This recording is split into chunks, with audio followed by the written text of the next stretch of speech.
जो good afternoon, आपका science faculty Ravi sir. ये पार्ट 5 है बच्चों, मेटल नॉन मेटल का। यहाँ पर हम डिस्कस ये करेंगे कि जब मेटल पानी से रिएक्ट करता है, वाटर से रिएक्ट करता है, तो किस तरीके का प्रॉपर्टी शो करता है वो देखेंगे। हमने पहले ही देख चुका है कि सोडियम पोटेशियम जो होते हैं वो मोस्ट रिएक्टिव एलिमेंट होते हैं पूरे के पूरे पीरियड टेबल में। ठीक है, ये इतने रिएक्टिव होते हैं कि बच्चा ये कोल्ड वाटर से भी रिएक्ट कर जाता है, ठंडे पानी से। और ठंडे पानी मतलब ये मत समझिएगा कि फ्रिज में से निकाला हुआ पानी, ठीक ना, ऐसा पानी नहीं। जो रूम टेम्परेचर पे जो पानी होती है, इसकी टेम्परेचर 25-26 डिग्री सेल्सियस होती है ना, उस पानी की बात कर रहा हूँ, ठीक ना। कोल्ड मतलब ये, ठीक ना। तो जब पोटेशियम सोडियम जब कोल्ड वाटर से रिएक्ट करता है तो किस टाइप का रिएक्शन शो करता है ये हमको देखना है। देखिए, आप मुझसे एक बात पूछ सकते हैं यहाँ पर कि सर ये कोल्ड वाटर क्यों लिए, हॉट वाटर क्यों नहीं लिए हुए यहाँ पर, ठीक ना। तो मैं तुम्हें ये कह दूंगा कि इसकी रिएक्टिविटी इतनी ज़्यादा है कि आपको हॉट वाटर लेने की कोई ज़रूरत नहीं है। ये इतना रिएक्टिव है, इतना रिएक्टिव होते हैं ये लोग कि आपको हॉट वाटर लेने की कोई ज़रूरत नहीं है, क्योंकि आपको मालूम है इतने रिएक्टिव्स होते हैं। कोल्ड वाटर के साथ जब रिएक्ट करने के मतलब कोल्ड वाटर के साथ जब ये रिएक्ट करते हैं ना, तब जाके रिएक्शन काफ़ी एक्सोथर्मिक रिएक्शंस होती है। इतनी एक्सोथर्मिक रिएक्शंस होती है कि उस वाटर में आग लग जाता है। अब पानी में आग नहीं लगता है, सुनिए होता क्या है, ये देखिए। तो होता ये है ना दरअसल कि हम पोटेशियम लिए, ये वाटर था। पोटेशियम जब वाटर से रिएक्ट करता है तो फॉर्मेशन करता है, पोटेशियम हाइड्रोक्साइड फॉर्म करता है और H2 गैस फॉर्म करता है। और आपको मालूम होगा कि हाइड्रोजन जो गैस होता है वो फ्लेमेबल गैस होता है, मतलब उसमें आग लग सकती है, वो ज्वलनशील गैस है, इनफ्लेमेबल है वो। देखिए ध्यान से, यहाँ पे लिखा भी है साफ साफ कि metal reduce water to form hydrogen gas.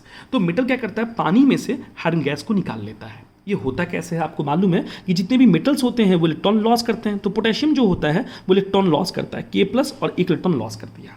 जैसे आप पानी में ना, जैसे आप मान लीजिए बीकर है और ये बीकर में मान लीजिए पानी का सरफेस है। इस सरफेस पे जैसे आप पोटेशियम के एक छोटे से टुकड़े को डालिएगा ना, 5 मिलीग्राम, ये छोटे से डाल दिएगा, ठीक ना।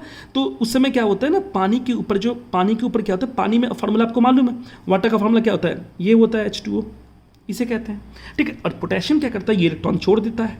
जैसे ये इलेक्ट्रॉन छोड़ता है तो ये हाइड्रोजन क्या करता है, इस इलेक्ट्रॉन को एब्सॉर्ब करता है। आई बात समझ में।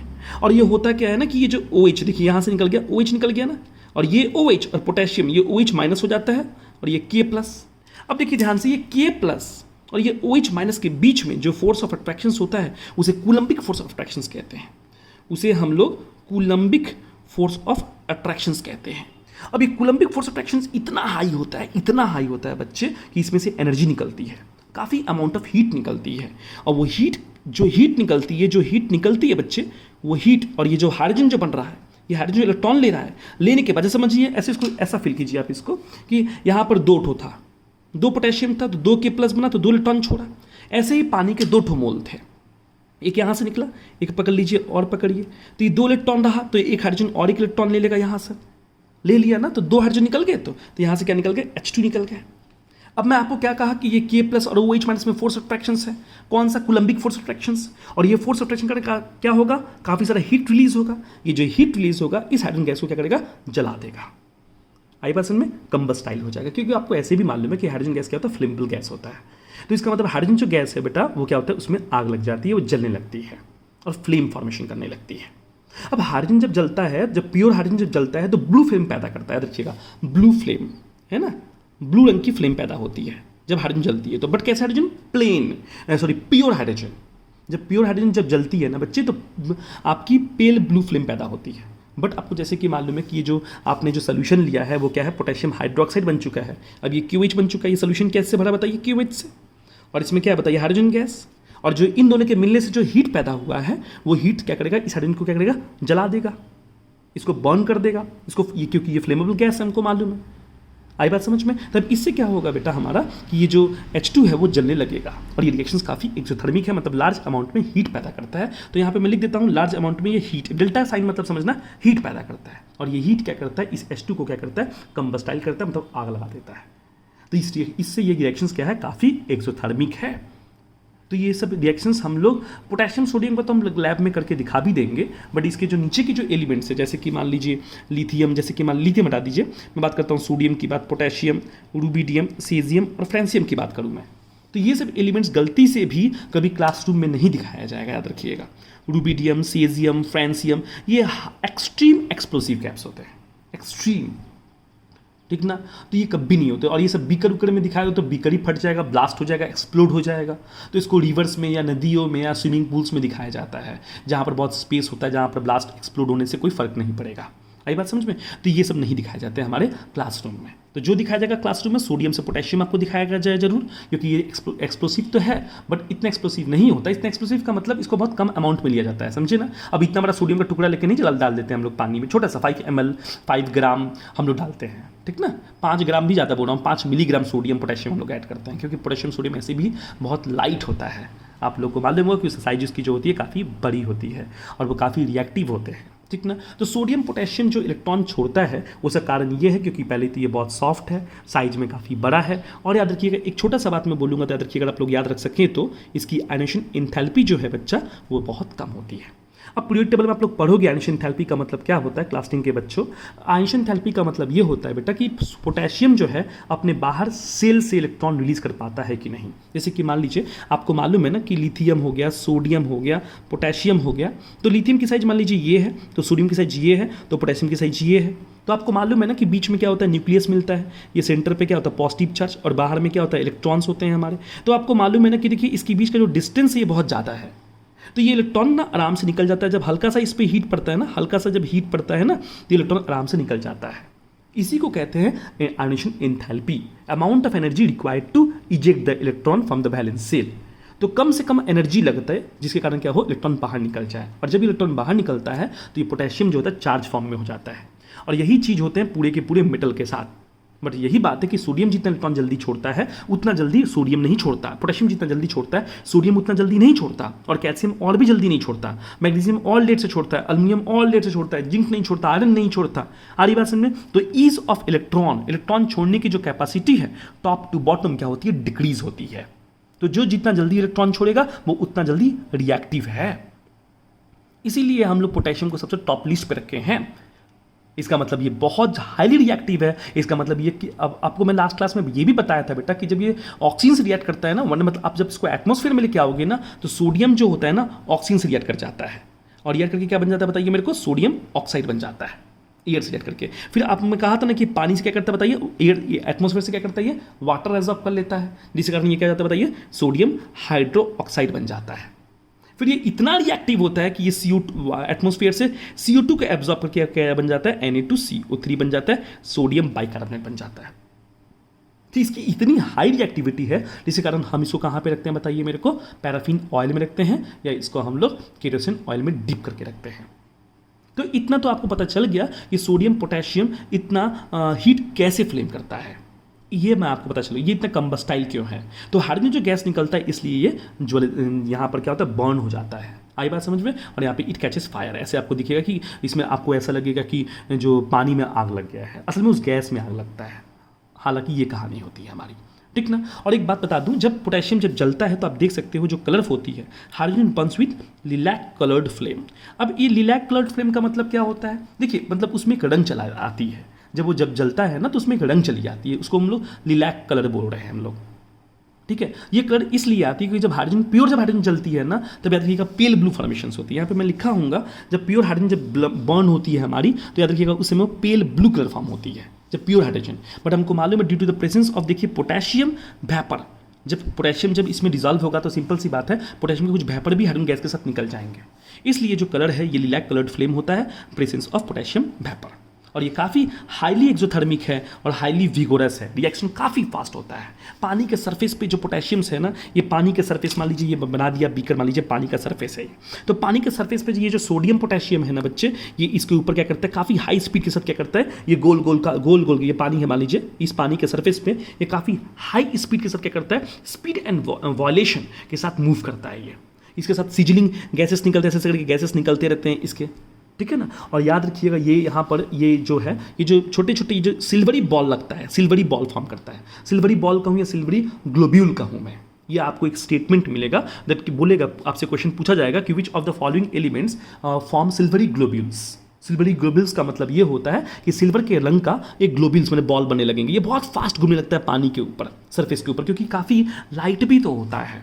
पानी की डेंसिटी जैसे कि हमको मालूम है कि 1 ग्राम सेंटीमीटर क्यूब होती है पानी की डेंसिटी, और इसकी डेंसिटी मालूम है बच्चे कितनी होती है, इसकी जो डेंसिटी जो होती है 0.62 ग्राम सेंटीमीटर क्यूब होती है। तो आप समझ सकते हैं कितना कम डेंस है, ये बहुत कम, इसकी डेंसिटी काफ़ी कम होती है, इसलिए पानी के सरफेस पे ये फ्लोट करता है, याद रखिएगा। सबसे कम इसकी डेंसिटी बहुत कम होती है, और जैसे जैसे आप टॉप टू बॉटम नीचे आते जाओगे ना, डेंसिटी बढ़ते जाएगी। तो सोडियम पोटेशियम कभी पानी में सिंक नहीं होते, याद रखिएगा। ये पानी के सरफेस पे हमेशा क्या करते हैं, फ्लोट करते हैं, क्योंकि इनकी डेंसिटी बहुत कम होती है। इनकी डेंसिटी 1 से कम होती है, क्योंकि पानी की तो 1 ग्राम सेंटीमीटर क्यूब है, तो इसकी 1 से कम होगी तभी होगी। मैं बता भी देता हूँ, इसका 0.62 है, 0.62 ग्राम सेंटीमीटर क्यूब है, और इसका जो हमारा है वो आपका 0.97 सेंटीमीटर क्यूब है, इस तरीके से। तो ये पानी के ऊपर फ्लोट करता है, बट कैल्शियम का वैसा नहीं है, कैल्शियम पानी में सिंक कर जाता है, उसकी डेंसिटी ज़्यादा होती है। मैंने यहाँ पर लिखा भी है, देखिए इसकी ये है। पर जिस तरीके से पोटेशियम एक्टिविटी शो करता है, जिस तरीके से पोटेशियम आपका वॉलेंट तरीके से रिएक्ट करता है, उतना वॉलेंट तरीके से सोडियम नहीं करता, क्योंकि आपको मालूम है कि सोडियम जो है उतना फास्ट इलेक्ट्रॉन रिलीज नहीं करता जितना पोटेशियम करता है। तो यहाँ पे साफ साफ लिखा हुआ है, देख सकते हैं आप, कि ये जो सोल्यूशन का जो कलर उस समय होता है कलरलेस, सोपी कलर और अल्कलाइन बन जाता है। अल्कलाइन का मतलब क्या होता है, जब ये KOH है ना, KOH, ये जो KOH देख रहे हो ना बच्चे, KOH, इसको हम लोग अल्कलाइन कहते हैं। अल्कलाइन मतलब ये एक बेस है, आप देख सकते हो ना, OH मतलब समझिएगा कि बेस। और जब ये पोटेशियम हाइड्रोक्साइड, जो अल्काली मेटल्स होते हैं ना, पोटेशियम हाइड्रोक्साइड जो है ना, ये पानी में सोलुबल है, पानी में डिजॉल्व हो जाता है, इसलिए हम इसको अल्काली कहते हैं। अगर ये पानी में डिजॉल्व नहीं होता तो सिर्फ हम इसे बेस कहते हैं। आई बात समझ में? तो ये जो मीडियम है, जो पानी है, अब वो अल्कलाइन हो चुका है। तो देखिए मैंने यहाँ पे इसलिए लिखा है कि सोल्यूशन क्या होगा, अल्कलाइन होगा। तो यही काम, सेम काम ये सोडियम पोटेशियम कैल्शियम के साथ होता है। बस याद रखिएगा, इसमें हाईली विगोरस है, ये विगोरस है, और ये लेस विगोरस है। Highly vigorous, vigorous, less vigorous. Highly exothermic, exothermic, no endothermic, माने एंडोथर्मिक, ये एक्सोथर्मिक नहीं होता। Highly exothermic, low exothermic, only exothermic, और ये हमारा नो एक्सोथर्मिक। इसमें लार्ज अमाउंट ऑफ हीट निकलता है जब इसमें पानी डालते हो, तो इसमें कम हीट निकलता है, और इसमें बिल्कुल भी नहीं निकलता। इसमें जो हीट निकलता है, आप समझ में आ रहा है ना, जब K+ और जब OH में जब अट्रैक्शंस करता है, तो जो अमाउंट ऑफ हीट निकलता है वो हीट पर्याप्त होता है इस हाइड्रोजन को जलाने में। सेम केस अगर यही मान लीजिए सोडियम के साथ होता, अगर मान लीजिए Na+ होता और OH- होता, और जब इनके बीच में जो कूलम्बिक फोर्स अट्रैक्शंस होता है, उसके कारण जो हीट निकलता, वो हीट सफिशिएंट होता है इस H2 को जलाने में। आई बात समझ में? अब जैसे कि आपको मालूम है कि जब सोडियम हाइड्रोक्साइड जब बनते हैं, तो सोडियम के कुछ वेपर इस H2 में मिल जाते हैं, इसलिए इसका जो कलर होता है वो लिलैक कलर होता है, फ्लेम। और जब वही सोडियम के साथ जब होता है, तो सोडियम के कुछ वेपर जो होते हैं वो इस हाइड्रोजन गैस के साथ मिल जाते हैं, तो उस समय जो इसकी कलर होती है वो गोल्डन येलो होती है। आप देख सकते हैं, जब सोडियम जब पानी में आप डालते हो, तो हाइड्रोजन जो गैस निकलता है वो बर्न जब होता है, जब वो जलता है, तो उसमें जो कलर दिखती है वो गोल्डन येलो कलर दिखती है। और क्यों दिखती है ये भी आपको मालूम हो चुका। तो सोडियम पोटेशियम जब पानी में जब बहुत तेजी से, जब स्पीड के साथ जब भागते हैं, मूव करते हैं, वो क्योंकि काफ़ी वो रिएक्टिव है, और जब वो रिएक्टिव है, समझ सकते हैं उसमें, जब वो रिएक्टिव है तो काफ़ी लार्ज अमाउंट ऑफ हीट निकालता है वो, और वो काफ़ी वॉलेंट और स्पीड से मूव करता है वो। तो वो क्या होने लगता है, धीरे धीरे मेल्ट होने लगता है। उसकी टेम्परेचर इतनी ज़्यादा होती है, इतना ज़्यादा हीट पैदा करता है कि सोडियम पोटेशियम मेल्ट होने लगते हैं। और जब तक मेल्ट होकर पूरी तरीके से गायब ना हो जाए, तब तक वो क्या करता है, H2 गैस को क्या करता है, बर्न करता है। मेटल्स जो होते हैं वो मेल्ट्स भी होते हैं और फ्लोट भी होने लगते हैं। आई बात समझ में? फ्लोट कहाँ पे होता है, very quickly on the surface of water. Floats very quickly, बहुत फास्ट मूव करते हैं पानी के सरफेस के ऊपर। तो ये रिएक्शन जो है बच्चे, वो लेज एक्सोथर्मिक है और लेज विगोरस है। ये पानी सोडियम की डेंसिटी आपको दिख गई यहाँ पर साफ साफ। आई बात समझ में? ये अब देखिए यहाँ पे लिखा हो ना, सिल्वरी ग्लोब्यूल। ग्लोब्यूल मतलब बॉल होते हैं, याद रखिएगा। जब ये मूव करता है ना, तो छोटे छोटे बहुत तेजी से मूव करता है, ऐसे करके मूव करता रहता है, ऐसे करके ऐसे करके मूव करता है, भागता रहता है, मूव करता रहता है, भागता है, मूव करता रहता है, और H2 गैस निकालता रहता है। और ये पानी में इसलिए सिंक नहीं होता क्योंकि ये लेस डेंस है, और ये काफ़ी सोल्यूबल है, याद रखिएगा, हाईली सोल्यूबल है। ये पानी में काफ़ी अच्छे से घूम सकता है, याद रखिएगा। सोडियम हाइड्रोक्साइड, पोटेशियम हाइड्रोक्साइड काफ़ी अच्छे खासे सोल्यूबल होते हैं। बट कैल्शियम ठीक उसी प्रकार से रिएक्ट करता है। कैल्शियम देखिए रिएक्ट करता है और बनाता है लाइम वाटर बनाता है। और एक बात मैं कह दूं तो KOH को हम लोग कॉस्टिक सोडा कहते हैं, NaOH को हम लोग क्या बोलते हैं, कॉस्टिक पोटास बोलते हैं। ये NaOH जो यहाँ से बनेगा, जैसे कि यहाँ पे KOH बना, वैसे ही NaOH बनेगा। जब NaOH बनेगा तो हम लोग क्या कहेंगे, कॉस्टिक पोटास। इसको हम लोग कॉस्टिक सोडा, और इसको हम लोग कॉस्टिक पोटास कहेंगे जब सोडियम देंगे। तो ये बात याद रखिएगा यहाँ तक। अब यहाँ पे चले आइए आप थोड़ा सा कैल्शियम को लेकर चलाते हैं। कैल्शियम को जब रिएक्शन होगा तो कैल्शियम हाइड्रोक्साइड फॉर्मेशन होगा, OH आएगा, ठीक है, और हाइड्रोजन गैस निकलेगा। इसको हम लोग लाइम वाटर भी कहते हैं। और ये पानी में स्लाइटली सोल्यूबल होता है, पानी में उतना डिजॉल्व नहीं होता जितना ये सब डिजॉल्व होते हैं, ठीक है। और सोल्यूशन बिकम्स मिल्की बनता है, टर्बिड, और अल्कलाइन बनता है। अल्कलाइन तो मैं पहले भी कह चुका हूँ, जिसमें OH होता है, उसको हम लोग बेस कहते हैं। और ये OH अगर पानी में डिजॉल्व होगा तो हम लोग अल्कलाइन कहेंगे। इसकी डेंसिटी देख सकते हैं, पानी से ज़्यादा है, इसलिए पानी में डूब जाता है, सिंक हो जाता है। जब ये लोग अल्कलाइन है, ये भी अल्कलाइन है, कैल्शियम भी, Na भी, पोटेशियम भी जब अल्कलाइन है, तब अगर इसमें आप रेड लिटमस डालेंगे ना बेटा तो ब्लू कलर में कन्वर्ट हो जाएगा। तो इससे ये साबित हो जाएगा कि जो आपका गिवन सोल्यूशन बना है वो अल्कलाइन है कि नहीं। तो प्लीज़ इन सब बातों को याद रखिएगा, बहुत इंपॉर्टेंट पॉइंट था ये, मैंने डिस्कस किया आपका सोडियम पोटेशियम कैल्शियम को लेके। और होप सो इसके बाहर कुछ और क्वेश्चंस ना पूछे जाएंगे आप लोगों को, ठीक है। ये बात याद रखिएगा, silvery globule that darts on the surface of water, इसका मतलब ये होता है कि वो जो बॉल है, ग्लोब्यूल मतलब बॉल, तो सिल्वर कलर का जो बॉल पैदा होगा ना, जब सोडियम पोटेशियम जब डालोगे ना तो सरफेस के ऊपर ऐसे करके ऐसे करके मूव करेगा वो, ठीक है। तो उस समय डार्ट्स मतलब पूरे स्प्रेड हो जाता है पूरे सरफेस के ऊपर, ठीक है। यही यहाँ पर कहा गया है। अब जैसे जैसे आपको मालूम है कि मैग्नीशियम की रिएक्टिविटी सोडियम पोटेशियम कैल्शियम से कम है, तो यहाँ पर हमको देना पड़ता है, पानी को थोड़ा गर्म करना पड़ता है। तो यहाँ पर दो केस हमने दे दिया है, पानी को हॉट कर दिया और पानी को स्टीम कर दिया है। पानी को हॉट करना का मतलब क्या होता है, देखिए जब पानी को आप गर्म करते हो तो पानी का वेपर निकलता है, और पानी का वेपर जब मैग्नीशियम के साथ कॉन्टैक्ट में आता है तो मैग्नीशियम हाइड्रोक्साइड पैदा होता है और H2 गैस का फॉर्मेशन होता है। आई बात समझ में, मतलब बॉइलिंग वाटर, हॉट मतलब बॉइलिंग वाटर।